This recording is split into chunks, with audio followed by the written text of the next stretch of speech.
IB, CBI यही सब। जी ये तो सर्वोच्च न्यायालय भी इस बात को स्वीकार करती है और उन्होंने भी कहा, आप ममता दीदी हो या कोई, कभी ममता दीदी कांग्रेस के साथ दस्तखत कर लेती है, कभी नहीं करती है। नीतीश कुमार जी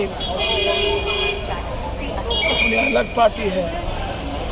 अब नीतीश कुमार जी भी पीएम के चेहरे हैं, ममता दीदी भी पीएम के चेहरे हैं, तमिलनाडु के सीएम भी पीएम के चेहरे हैं।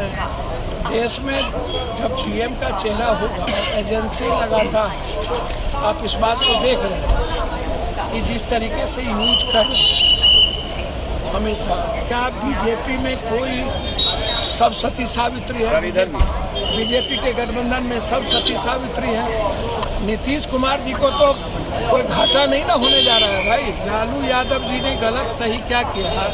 तो आप 7 सालों से 8 सालों से आप सरकार में आप कहाँ सोए हुए थे? आप अभी तक चार्जशीट क्यों नहीं दी?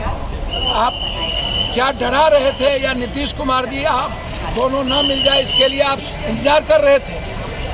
तो आपने जब देख लिया नीतीश दोनों मिल गए और आपकी बात नहीं चली, तो अब आप डर को खोल रहे हैं। तो अपने तरीके से आप एजेंसीज को चलाइएगा और उसके बाद कुंभकर्ण के नींद में सोइएगा। गलत को गलत कहिए, करिए, मुझे उस पर आपत्ति नहीं है, वो कोर्ट देखेगी। चंद्रचूड़ जी है, विपक्ष को कमजोर होने की जरूरत नहीं है।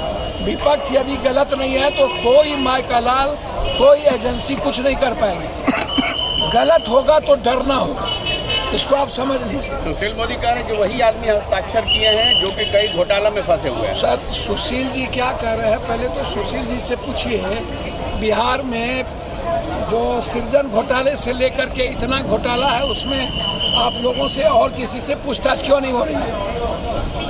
और सीबीआई बिहार के कई घोटाले हुए हैं, इंडिया में कई घोटाले हुए हैं, उसमें क्यों नहीं पूछताछ हो रही है? हथियार खरीदने के घोटाले हुए हैं, कितने बार सवाल हुआ, उस पर क्यों नहीं पूछताछ हो रही है?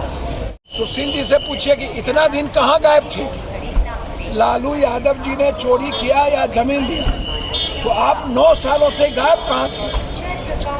आप इसके पहले भी पूछताछ आप कर चुके हैं, तो एक ही कितने बार हलाल होगा? एक ही बकरा, एक ही मुर्गा, कितने बार आप फाइनल करिए। जो गलत है उसको कोर्ट में दीजिए, कोर्ट तय करेगी गलत और सही का। आप एजेंसीज को डराने के लिए रखते हैं, ये गलत है।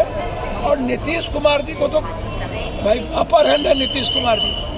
लालू यादव जी के परिवार जब चोरी में जेल जाएंगे या फंसेंगे, सीबीआई उसको तंग करेगी, तो नीतीश कुमार जी अकेला ना बचेंगे बिहार में हो, जिस पर कोई सवाल खड़ा नहीं होता। तो नीतीश कुमार जी तो पॉलिटिकल और उनको ताकत मिलती जा रही है। एक सवाल सर, नीतीश कुमार ने तेजस्वी को जो उत्तराधिकारी घोषित करने की बात की है, तो जदयू में कहीं ना कहीं भगदड़ मची है। पहले उपेंद्र कुशवाहा, फिर मीना सिंह और अभी नागालैंड के तमाम जो लोग हैं वो बीजेपी को समर्थन करते दिख रहे हैं। नहीं आता है, नागालैंड एक छोटी पार्टी है, 200-100 वोट पर एमएलए बनता है, एक बूथ पर 3 ठो वोट है, 2000 पर एमएलए बनता है। पैसा जिसके पास, नागालैंड और की कोई आप मणिपुर का जो ठीक है जनप्रतिनिधि है, लेकिन नागालैंड जो छोटी पर स्टेट है, वहाँ डेमोक्रेसी बहुत कम है, वहाँ व्यक्ति और मनी ज्यादा है। वहाँ जदयू चला जाए आ जाए।